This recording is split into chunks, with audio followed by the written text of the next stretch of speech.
This video is brought to you by Scentbird.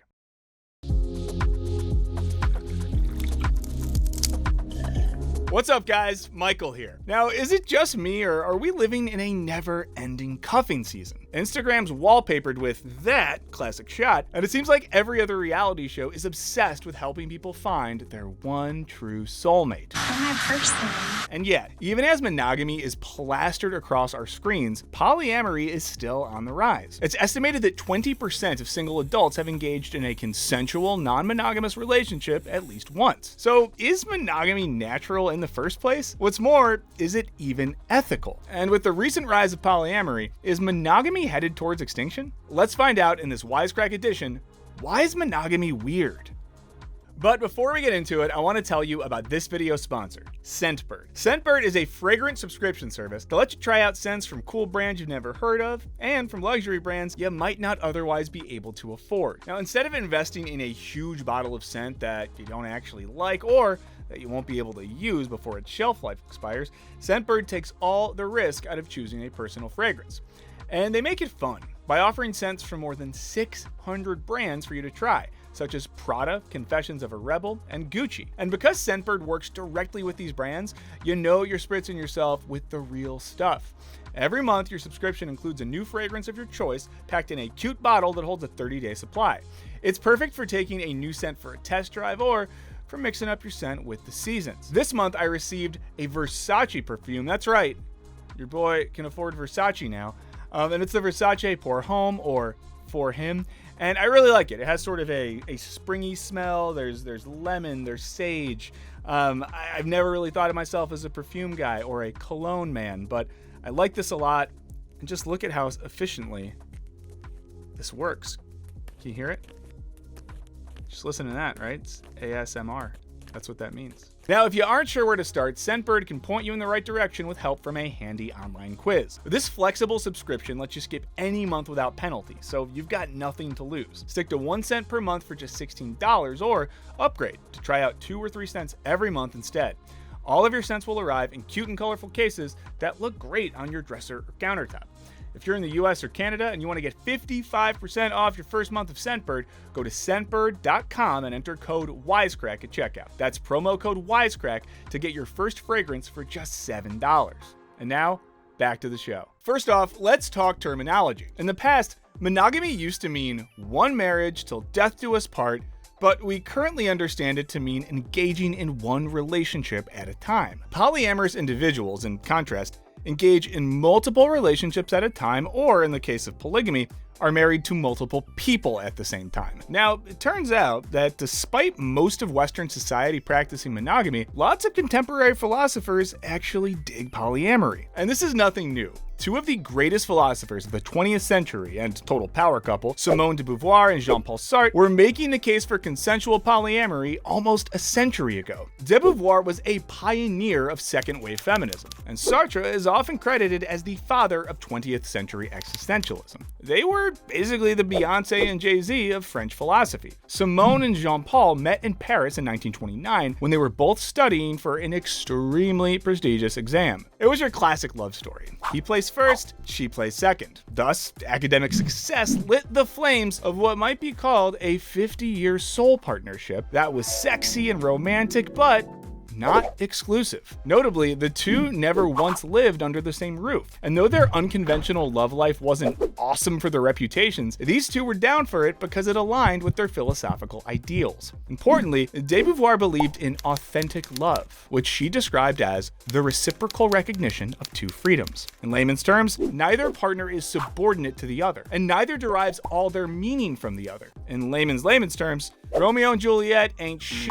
Sartre took it a step further. Love wasn't a blissful merging of 2 freedoms, but a constant struggle. In a monogamous relationship, you dominate or are dominated. Either way, freedom is lost. For him, the best way to handle this issue was to leave himself and his partner open to loving as many people as they wanted. And interestingly, their respective positions parallel elements of the philosophies they were espousing at the time too. So were these brainiacs onto something, or were they just two fun French alcoholics? To understand why Sartre and de Beauvoir's relationship still feels weird or unusual, we need to look at how monogamy became the norm. Monogamy as we know it has only been a thing since the late 17th to early 18th century. At the time, philosophers like Immanuel Kant and Friedrich Nietzsche were totally on board. Kant saw marriage as the only solution to the problem of using people for purely selfish reasons. By being married, you use your partner, they use you back, and the cycle goes on. So,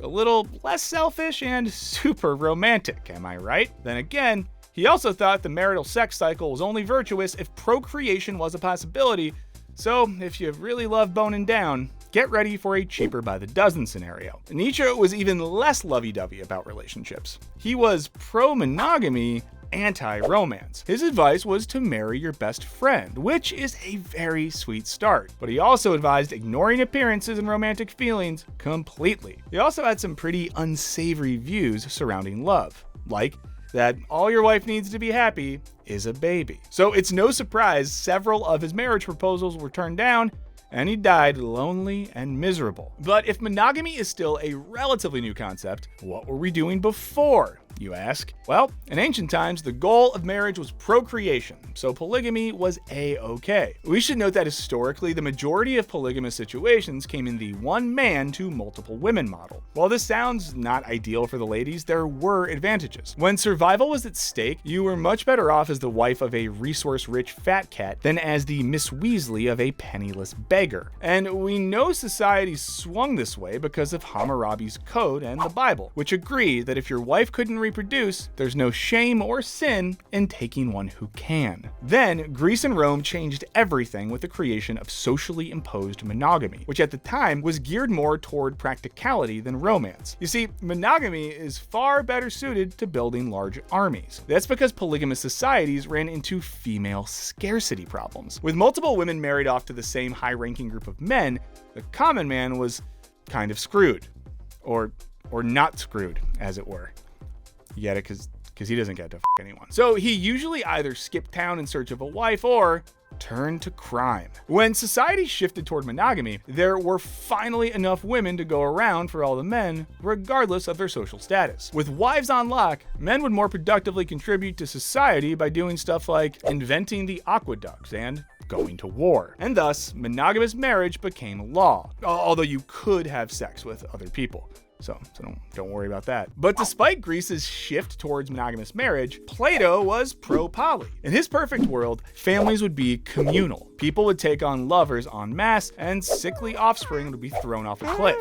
Plato also came up with the concept of platonic love, which has been misinterpreted over the years like a bad game of telephone. Whereas people today see platonic love as sexless friendship, Plato originally described a ladder of love, where the bottom rung is carnal attraction to someone's physical appearance, and the top rung is platonic love, in which one is more entranced by someone's mind than their body, and contemplates more spiritual matters, like supreme beauty and the divine. But as Christianity rose to dominance, it did not subscribe to Plato's pro-poly messaging with a side of chucking kids off mountains. Instead, in the Middle Ages, the Christian church doubled down on monogamy. See, Christianity added religious stakes to the whole thing. If you wanted to make God happy, you would share your body with only one other person. Never mind that the Bible has plenty of polygamists like Jacob and Solomon. As is often the case, there was an economic motivation to push the idea of monogamy. It was the best way for the church to get the aristocracy's riches. After all, one spouse means fewer opportunities to have children, especially sons who could inherit your wealth. Don't have a son when you die? Oh no, guess all your money is going to your younger brother instead, who, while you were busy being a lord, very likely has joined the clergy. It was a pretty plush and popular gig for second sons. Your money becomes his money, which becomes the church's money. So on some level, monogamy shifted from being a mating system centered around procreation to being a marriage system that ensured the church's coffers stayed full. This continued on until around the time of the French Revolution. By this point, people were tired of marriages of reason, an Enlightenment-era trend where people were encouraged to get married purely out of financial interest, because it turns out these led to very unfavorable outcomes like adultery or domestic violence. So we kicked reason to the curb, transitioned from the Age of Enlightenment to Romanticism, and embraced marriages of feeling. Release the doves! Okay, who the forgot the doves? Like angsty teens determined to be the opposite of their parents, romantics hated unions predicated on finances and practicalities. Sure, some people were still trying to land the richest dude in town, but the overall vibes had changed. Because romantics were adorably hopeful about marriage. They believed that the honeymoon phase should last forever, and dopamine-induced passion should never fade. You guys are so sweet together. It's because we're still on our honeymoon. 35 wonderful years of marriage. Feels like 2 to me. Note, scientists have now determined that dopamine release as a result of relationship excitement fades over time and eventually stops. Yikes. But back then, this natural occurrence was a sign that your marriage was on the rocks. Romantics also believed that true love means accepting and delighting in everything about your partner, including the fact that her family visits her constantly, and they're always there. You never get to be alone. They're always there. The madness didn't stop there. In an incredibly destructive move, they made love synonymous with sex. Mind-blowing frequent sex became the benchmark of a good relationship, and infrequent sex and/or infidelity suddenly became huge offenses. True love became a cure-all for loneliness. Why complete yourself when your partner can Jerry Maguire it for you? You complete me. Romanticism also taught us that we should be able to intuit our partner's thoughts and needs. That's right, Romanticism discouraged open communication. Society so wholly embraced these romantic ideals that even in the secular world, it was to your political advantage to make sure everyone knew how much you loved your wife. Is this sounding eerily familiar and certifiably chaotic? It should, because the template for contemporary romance was laid by these moony-eyed romantics, and their unrealistic understanding of love is a major reason why we suffer from heartbreak and spend a crap ton on couples therapy today. So why are we still doing this chaotic tap dance from over 200 years ago? In part, you can thank the Industrial Revolution, which brought an influx of people moving from farms to cities. As a result, people became less concerned with having enough kids to man a plow. And with fewer kids to wrangle, it became easier to focus on the quality of your marriage. And the weakening of religious and community bonds made monogamy more important than ever. Fewer friends and family members meant you needed your partner to take on more roles. Best friend, therapist, sex god. And hey, monogamy has its perks. Committing to one partner over time can lead to greater intimacy, and it can feel nice to have someone's undivided attention. Interestingly enough, polyamory and swinging did have a brief resurgence after World War II created a scarcity of men. In a less dramatic version of Y the Last Man, widows of the war were taken in by married men who survived. Group marriage and open relationships ramped up in the 60s and 70s until AIDS took all the momentum out of the free love movement. But nobody puts polyamory in a corner. Eventually, the internet gave us broader access to potential partners, and apps helped poly people find each other. But we're not finished talking about the connection between wealth and monogamous marriage. Socially imposed monogamy, even in loving marriages, still functions as a way to protect wealth. And couples who got married in the 20th century were better able to pool resources, since women were more likely to have access to their own money or an inheritance. And today, not only are rich and well-educated people more likely to marry, they are also less likely to get divorced. And because people typically marry within their socioeconomic class, the rich get richer while the poor remain unhitched and broke. Fewer people are walking down the aisle in the first place because millennials are putting financial security before marriage, cohabitation is more widely accepted, and weddings are fucking expensive. At this point, marriage could be seen as more of an achievement of status rather than something everyone does regardless of where they are in life. Of course, just because you're rich and married doesn't necessarily mean you're monogamous. A study by Match.com, of all places, found that polyamorous relationships aren't just for rich influencers like Bella Thorne or Jake Paul. There's a willingness to engage in polyamorous relationships independent of race, gender, and socioeconomic status. But the question continues to puzzle many Akora enthusiasts. What relationship formation are humans actually wired for? Monogamy is found only in 3 to 5% of animal species, but polyamory does have its challenges for humans from an evolutionary perspective. If fathers wanted to protect their offspring from being clubbed by other males, they couldn't just Don Draper their way through the Paleolithic period. Instead, they had to stick around and offer biparental care. Of course, this came with its own reward. They could be all but certain that their kid wasn't the milkman's, though in caveman times, that was the guy who milked mammoths. Other fun theories suggest polyamorous societies could have been wiped out by STDs. The jury's still out on whether we're innately monogamous or polyamorous, but most scientists have concluded we're somewhere in between. In other words, monogamish.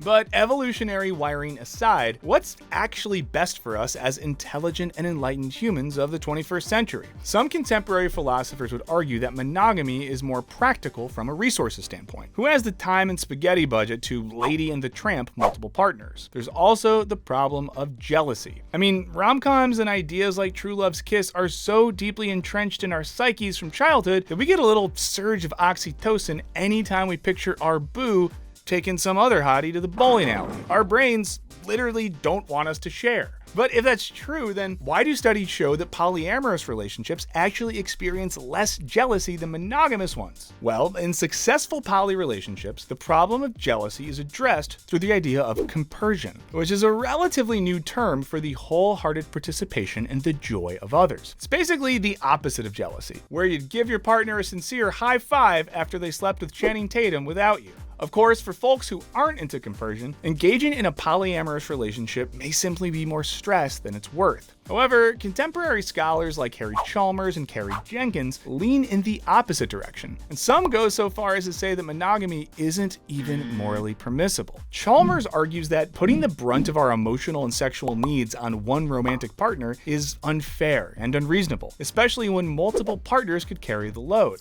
Why make one person do all that emotional labor? As for jealousy, these philosophers would argue that we don't restrict friendships, so why restrict lovers? Romantic love, like friendship, is an important human good. Shouldn't we be happy for our partner and ourselves to have more access to Channing Tatum? In the end, it's weird we're all mostly locked into the monogamy framework by centuries of reinforcement. But of course, it's up for every person to figure out for themselves. Monogamy may be a social construct, but so is, say, using a toilet. As University of Washington professor of psychology David P. Barash puts it, perhaps what makes human beings special is our ability to do things that are unnatural, whether those things are obsolete or, like monogamy, are socially imposed and thus new to our evolutionary experience. But what do you guys think? Should we override our romantic conditioning to experiment with new types of relationships? Is there a future where polyamory is the norm rather than the exception? Let us know what you think in the comments. Big thanks to our patrons for all your support, and be sure to check out our podcast. Hit that subscribe button like you're slapping some sense into the romantic era, and don't forget to ring that bell. As always, thanks for watching, and I love you. Platonically, but I still love you. See you later.